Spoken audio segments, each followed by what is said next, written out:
Olá, pessoal! Vamos direto ao ponto, porque hoje temos um daqueles temas que fazem a cabeça de qualquer estudioso do direito penal ferver: a aplicação do dolo eventual nas qualificadoras dos crimes contra a vida, especialmente no homicídio.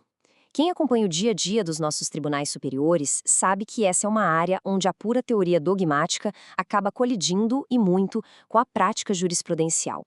É um assunto denso, cheio de nuances, então vamos construir esse raciocínio juntos, passo a passo. Nossa agenda de hoje passa pelos seguintes pontos: 1. Conceito de dolo eventual. 2. Qualificadoras objetivas e subjetivas. 3. Compatibilidade na ordem subjetiva. 4. O debate das objetivas. 5. Posição da doutrina contemporânea. E, por fim, 6. Síntese e considerações finais. Conceito de dolo eventual. Bom, para começar, precisamos nivelar a compreensão sobre o que de fato é o dolo eventual. A essência aqui é que o agente não busca diretamente o resultado morte. Se ele quisesse o resultado, estaremos falando de dolo direto. No dolo eventual, o agente prevê que o resultado pode acontecer e mesmo assim segue em frente. Ele assume o risco. É o famoso se morrer, tudo bem, pouco me importa. Existe um verdadeiro animus necandi aí, uma indiferença brutal com o bem jurídico máximo, que é a vida. É exatamente essa assunção consciente do risco que separa o dolo eventual da mera culpa consciente. 2. Qualificadoras objetivas e subjetivas. E para entender como o dolo se encaixa nas qualificadoras, temos que dominar essa taxonomia básica, que é o coração do nosso Código Penal. De um lado, as qualificadoras subjetivas. Elas moram na esfera interna, na mente do agente. É o porquê do crime. Por exemplo, matar por um motivo fútil, torpe ou para assegurar a impunidade de outro delito. Do outro lado, temos as qualificadoras objetivas, que olham para o mundo exterior. É o como o crime foi executado. São os meios e modos: tortura, meio cruel, emboscada, surpresa. Entender essa diferença é absolutamente crucial, não só para a aquisição no tribunal do júri, mas também para resolver as regras de concurso de pessoas, lá do artigo 30 do Código Penal.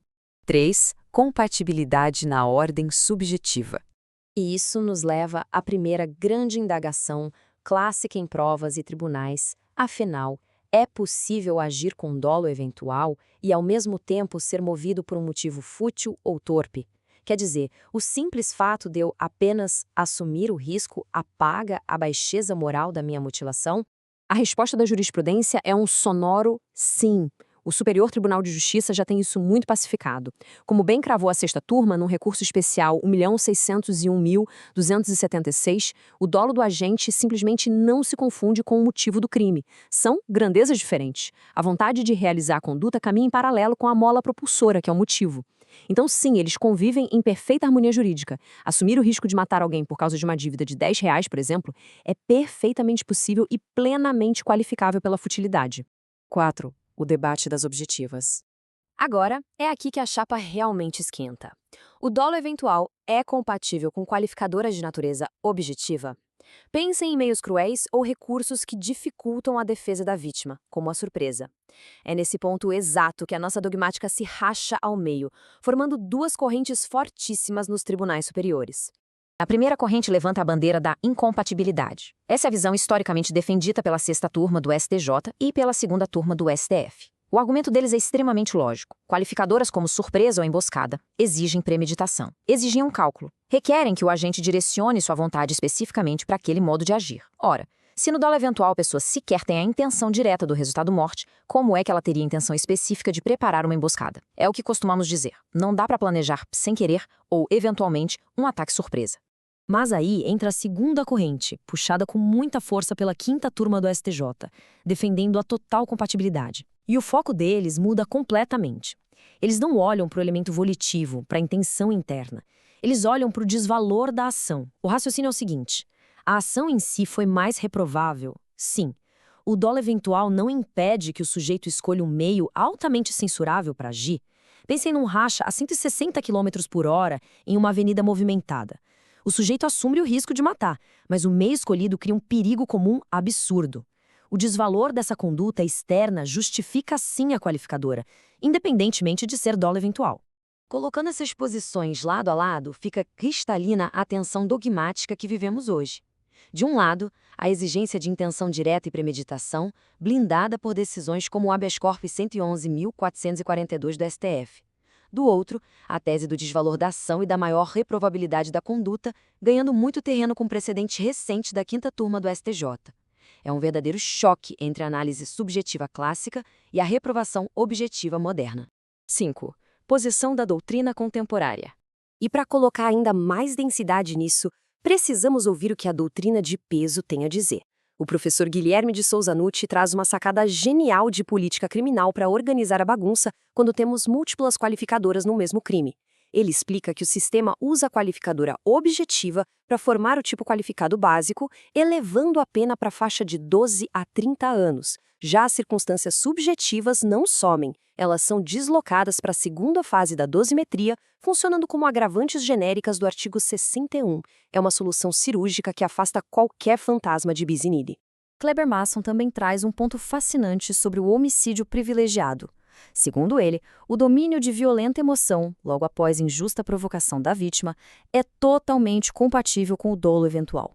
Pensem num cenário de violência doméstica onde uma pessoa, após ser severamente humilhada e agredida por anos, reage em descontrole absoluto. Ao revidar com fúria, essa pessoa pode não querer matar, mas acaba assumindo o risco pela violência dos golpes. Temos aí a convivência perfeita entre o privilégio, que é de ordem subjetiva, e o dolo eventual na tipicidade. 6. Síntese e considerações finais.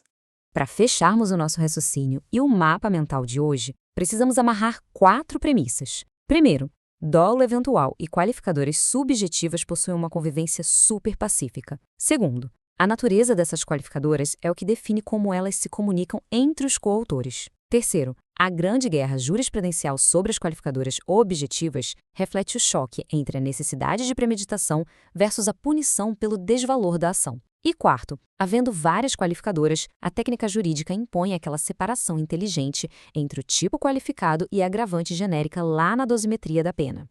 No fim das contas, toda essa evolução mostra um direito penal que está, cada vez mais, de olhos bem abertos para o desvalor objetivo do que acontece no mundo real. A severidade e os estragos causados por certas condutas são tão grandes que a sociedade exige uma resposta dura, mesmo quando a intenção do agente fica ali na zona cinzenta do assumir o risco. E isso deixa no ar uma reflexão provocativa. Será que o direito penal do futuro vai focar cada vez mais no resultado material e no desvalor da ação, rebaixando a importância da intenção real do agente? Fica a reflexão. Para continuarmos explorando essas profundezas da nossa dogmática e da jurisprudência, não esqueçam de se inscrever no canal e deixar o like aqui nesta explicação. Um abraço e até o nosso próximo encontro.